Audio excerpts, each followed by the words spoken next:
Welcome to Ski Lodge. We're on a mission to explore and document 100 important Colorado communities, and this month we went to Salida, the heart of the Rockies. Today I'll explain the history and geography of Salida, as well as let you know what we found and what to expect if you go there. Let's get started.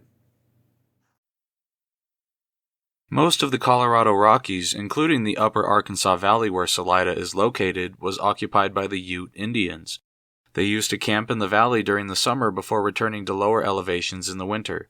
The first time Europeans are known to have been in the area was in 1779 when Spanish explorer Juan Batiste de Anza led a military expedition over Poncha Pass. 27 years later, American explorer Zebulon Pike spent Christmas Day in the valley while following what he mistakenly thought was the Colorado River. Only a few days later, he found himself back at the Royal Gorge, where he began his journey a month prior. In 1832, explorer Kit Carson documented passing through, and Colonel Thomas Fauntleroy led an army out of Fort Massachusetts to engage with the Utes in 1855. In the early 1860s, when Colorado first began growing, prospectors Nat Rich and Bob Hendricks arrived and built a cabin in nearby Poncha Springs. Not long after them, many others began moving to the area, so many that it was designated an election precinct in 1867. In the early 1870s, the railroad started making its way from the Front Range into the mountains, and the Denver Rio Grande quickly proposed building a rail center in the upper Arkansas Valley. These plans became reality, and a rail yard with maintenance and lodging was opened 5 miles east of Poncha.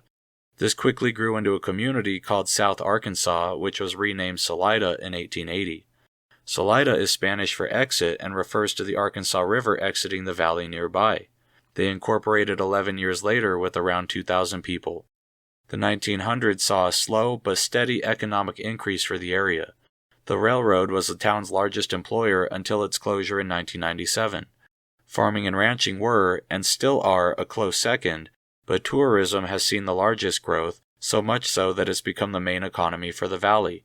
There are said to be around 100 hot springs nearby that bring in visitors from all over the world, and skiing, whitewater rafting, hunting, fishing, and mountain climbing are also found here, not to mention the multiple nearby resorts to relax at when you get done. It's a wonderful place to get away, but still maintains enough of its own identity to avoid becoming just another tourist trap.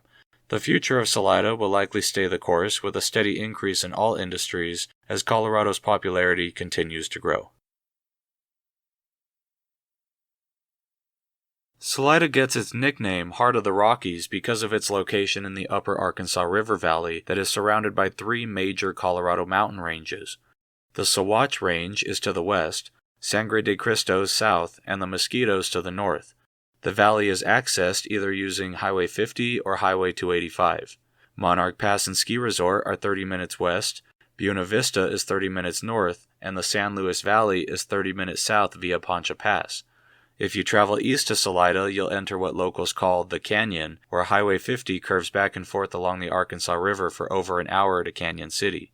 The upper Arkansas Valley sits at 7,200 feet, which is fairly low compared to other mountain valleys, but this keeps the temperatures high and the precipitation low.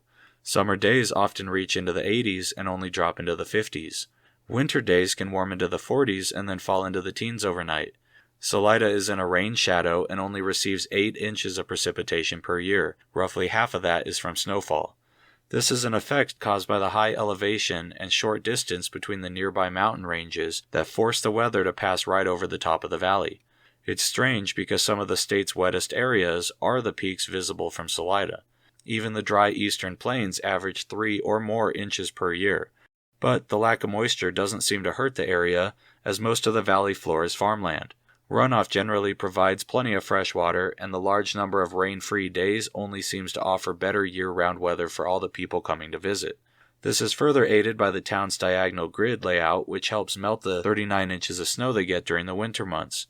The Arkansas River casually flows southeast through the valley, past downtown Salida, and exiting into the canyon, where it becomes windy and rough. We left Pueblo West, arriving in Salida an hour and 45 minutes later. Our drive through the canyon was beautiful and uneventful. We were planning to park near Riverside Park, but weren't able to find anything as the Art Fest was going on. We ended up parking on First, just past the skate park. The temperature when we got out of the car, though cooler than Pueblo, was 85, which felt hot at 7,000 feet. We began by walking southeast on First into the downtown area, checking out all the shops and restaurants. Salida had far more to do than any of the towns we've been to so far. None of the buildings were vacant, and every single store was open for business despite it being Sunday. First Street was basically Main Street here and had the most ornate buildings. Tenderfoot Hill loomed over the area with a large S facing town.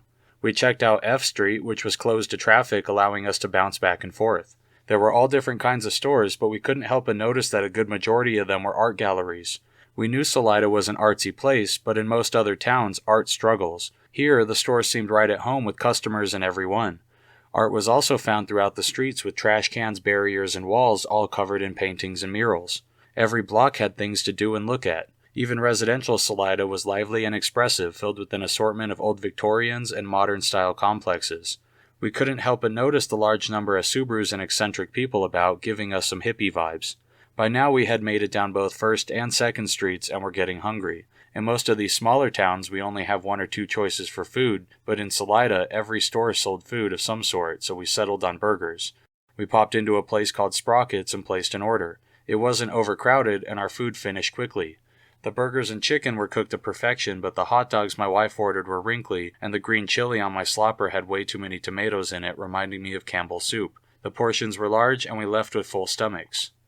It was finally time to check out Riverside Park. As said before, the annual Art Fest was happening, so we browsed all the different booths selling everything from paintings to furniture and clothing. When the day comes for us to get serious about our artwork, Salida is definitely the first place we're going to check out. It's even better because almost everything is locally made. Riverside Park itself was quite large with tons of well-kept grass. The Arkansas River could be heard and seen casually flowing in the background behind the large outdoor amphitheater. There's also a nice playground here that had dozens of kids playing, which allowed our kids to make some new friends while we rested under the mini shade trees. The last thing we did before leaving was walk along the river where we enjoyed watching people tube and kayak over the little spillway. We probably could have sat there for hours people watching if we had the time. We then walked through downtown Salida, back to the car before driving around a bit, eventually disappearing into the canyon back towards Pueblo.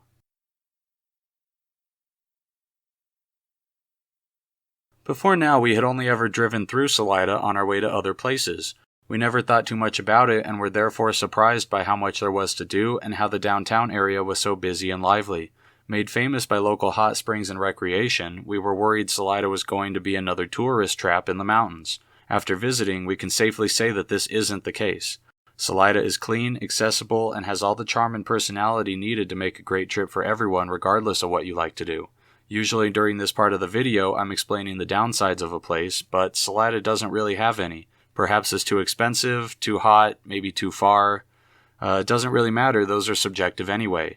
The people were kind, the buildings kept up, the options plentiful, and the grass green. It makes you wish every Colorado town was this perfect, but alas, there's only one Salida. I hope you enjoyed learning about Salida as much as we did, and that you join us next month when we visit Colorado's most important and well-known city, the core of not only the Front Range, but the entire region 500 miles around. We'll see you next time when we visit Denver, Colorado.